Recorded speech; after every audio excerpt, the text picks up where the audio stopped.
fuck my love. You might fuck my love. You might call my love. Love gon' set me up. Bitch gon' set me up. Halo guys, ketemu lagi di channel NDW Lovers. Ternyata kita menemukan fakta baru di One Piece manga chapter 1141, di mana Luffy melakukan sesuatu yang di luar dugaan, yaitu dia membebaskan Loki. Seperti apa? Kali ini kita akan bahas. Tapi sebelum lanjut, jangan lupa untuk klik tombol subscribe bagi yang belum subscribe, dan klik tombol like serta share video ini di semua sosmed teman-teman. Let's check it out. One Piece manga chapter 1141 berjudul Wanita yang Lebih Tua. Scene dimulai dengan Nami yang terlihat sangat kesal setelah mereka berkeliling kastil tapi tidak menemukan hal yang sangat mahal. Berlian atau emas saja tidak ada di sana. Mereka pun akhirnya pergi dari kastil itu. Di sisi lain, kelompok tur pohon Adam, di mana ada Franky dan Ripley, mereka sedang berdiskusi sesuatu hal. Franky mengatakan, "Aku memang sudah tahu soal pohon Adam, tapi ada banyak informasi menarik yang bisa aku dapatkan setelah melihat pohon ini secara langsung. Ini luar biasa."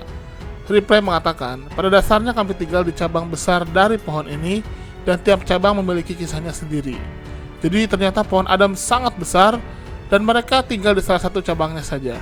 Ripley mengatakan, cabang pohon itu dulunya merupakan tempat desa Haugen berada. Suatu hari desa itu tersambar petir, menyebabkan terjadinya kebakaran. Karena cabang pohonnya sudah terlalu kering dan tua, sehingga mustahil untuk memadamkannya. Akhirnya seluruh cabang pohon yang terbakar itu pun dipotong supaya apinya tidak menyebar ke desa lain. Diperlihatkan bagaimana ada sebuah batang pohon yang sangat besar yang sudah dipotong, ukurannya luar biasa besarnya. Franky mengatakan, "Begitu rupanya, pasti itu keputusan yang sulit. Sepertinya pohon Adam juga tidak dapat melawan waktu ya." Ripley menjawab, "Itulah kelemahan terbesar Elbap, yaitu api dan petir." Sekarang kita kembali ke tempat pesta makan-makan di desa bagian barat. Di sini terlihat ada Usopp, Jinbe, dan juga Nami. Mereka sedang berbincang seru sampai Usopp terlihat lepas kendali dan dia sempat memukul pedang yang menancap di kepala tetua Jarul. Untungnya saat itu dia diperingatkan langsung oleh Hajrudin. Di pesta itu ternyata tidak ada Luffy dan juga Zoro. Ternyata Rod dan juga member kru topi jerami sudah bersekongkol di mana mereka akan melepaskan Loki. Entah untuk tujuan apa, tapi mereka sepertinya akan membuat Loki menjadi salah satu tim bajak laut topi jerami. Dan akhirnya kita diperlihatkan bagaimana Luffy dan juga Zoro sampai di tempat Loki berada.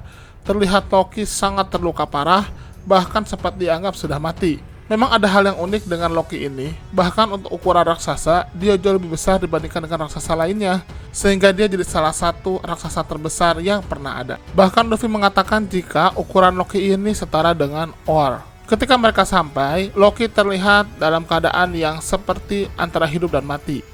Sampai di situ Zoro pun mulai menguji dengan menendang langsung ke arah kepala Loki untuk melihat apakah dia memang sudah mati atau dia masih hidup. Ternyata ada tanda-tanda jika Loki ini masih hidup.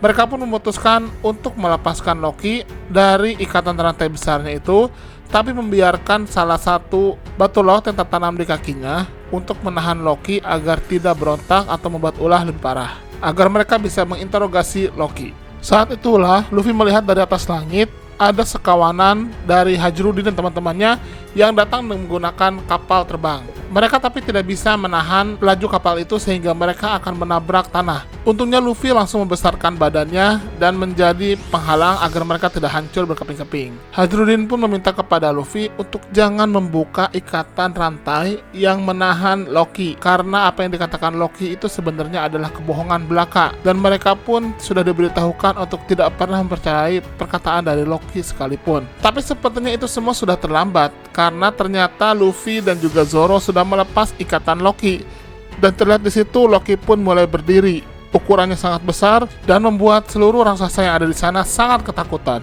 Mereka pun bersiap untuk melawan Loki yang kali ini benar-benar dalam keadaan bebas. Apakah Loki akan bertarung hebat dengan Luffy? Dan apakah Loki juga akan menjadi member baru kru topi jerami? Kita akan lihat saja nanti. Bagaimana menurut teman-teman? Silahkan berikan komentarnya di kolom komentar. Terima kasih.